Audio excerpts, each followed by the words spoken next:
two brothers.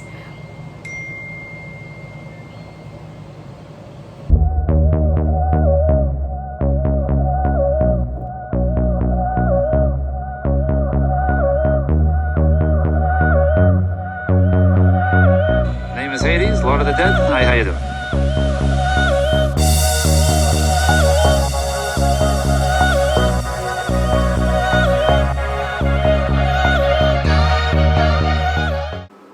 Warning, this video contains topics such as murder, sexual assault, and cannibalism. If any of these topics are triggering for you, this video may not be for you. Viewer discretion is advised. Hello everyone and welcome to my first YouTube video. Thank you. So my YouTube channel, I guess, is going to be me putting on makeup and talking about things that are interesting. They're interesting to me, so maybe they're interesting to you, and if they're not, I'm sorry. So if you know me at all, I'm obsessed with serial killers and true crime. Am I a psychopath? Maybe. So today I'm gonna turn myself into a firebender, or what I would look like if I was part of the Fire Nation. But what I'm gonna be talking about is a Criminal Minds episode called To Hell and Back, which is in season 4, episode 25. This episode is a 2-part episode, and these two brothers that live in a pig farm kill sex workers and people that they consider disposable, and they get rid of their bodies by feeding them to their pigs.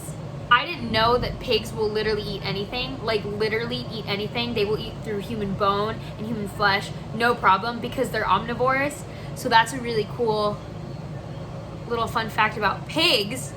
But the reason I think that this episode is so scary is because there is an actual case in Canada, of all places, of a man who used to kill sex workers and feed them to pigs. So this guy's name was Robert Pickton, or the Pig Farmer Killer, a man who lived in Vancouver, Canada, that between the time of 1995 and 2001 would stalk, rape, and murder sex workers, chop them up, and feed them to his pigs. The reason this case is so chilling is that we don't know a lot about Robert Pickton's past. We don't know if he came from an unstable living environment.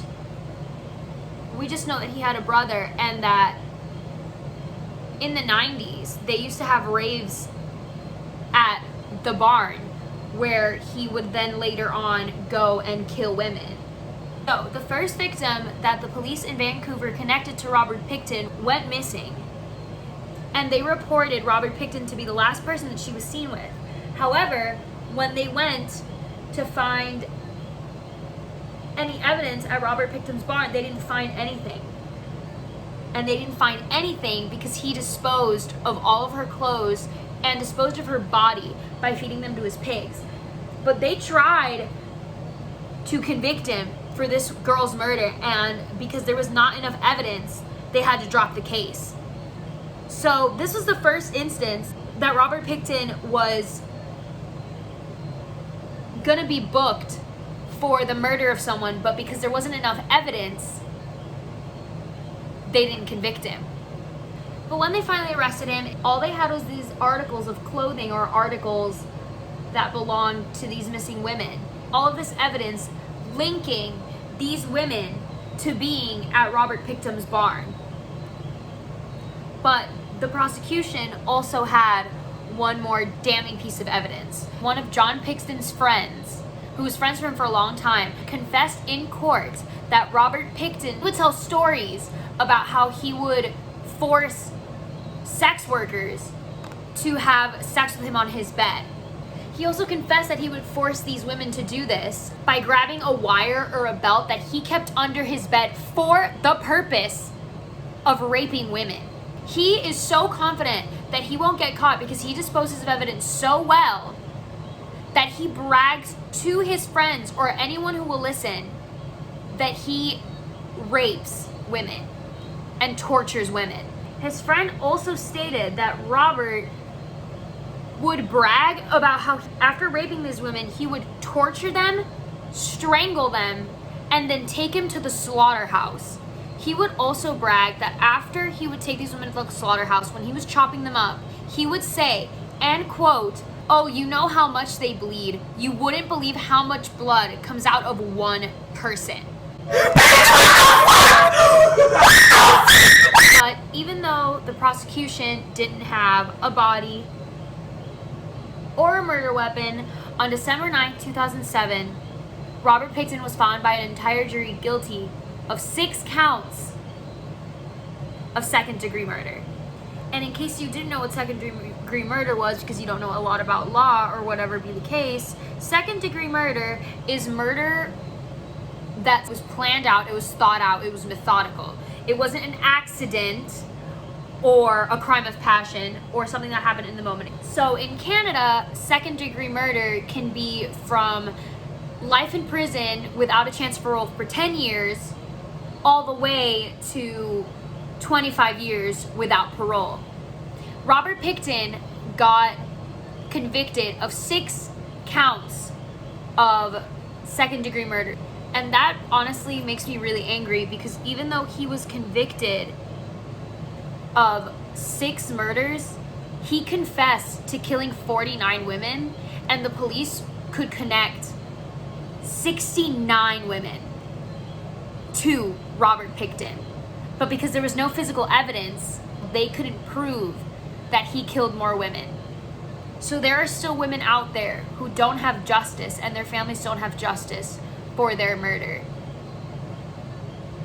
But if I'm being honest, the most chilling part of this case wasn't even originally part of the trial and wasn't discovered till much later. Robert Pickton's pig farm sold meat to grocery stores and other people in the area of Vancouver. And it is believed that he mixed human remains into the minced meat that he was selling. In Canada, there are people who have consumed human flesh and don't even know it. And if that doesn't put a shiver down your spine, you're probably a psychopath. So there is no doubt in the people's mind that Robert Pickton is guilty of this crime. Yet he decides to appeal his conviction, and his appeal gets denied on June 25 of 2009. Robert then tries to appeal his conviction again, and the Supreme Court of Canada upholds his conviction, so he can no longer ask for any more appeals. In present-day Canada, Robert Pickton lives in a maximum security institution in Kent, Canada, which is only about 120 kilometers east of Vancouver. And you would think, because of his crimes, Robert Pickton would never be allowed to see the outside world. However, on February of 2024, Robert Pickton will be allowed to apply for day parole or unescorted outings. Also, he is eligible for full parole by 2027. He is 70 years old now, and it's still it's very probable that will never happen. But the fact that he will even be allowed to apply for parole is completely insane to me. Please let me know what you think, or if you think that what he is serving, or what he technically would serve if he doesn't die right away, isn't the allotted amount of time someone should serve for being a serial killer and a rapist.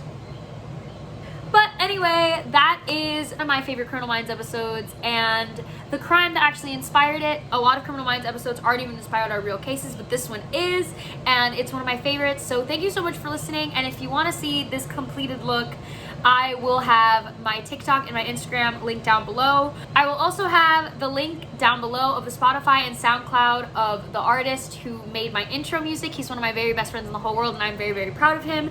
And his name is AIDAN Buckingham, and you can find his information down below as well. Thanks for watching. Better than before. You know I love you.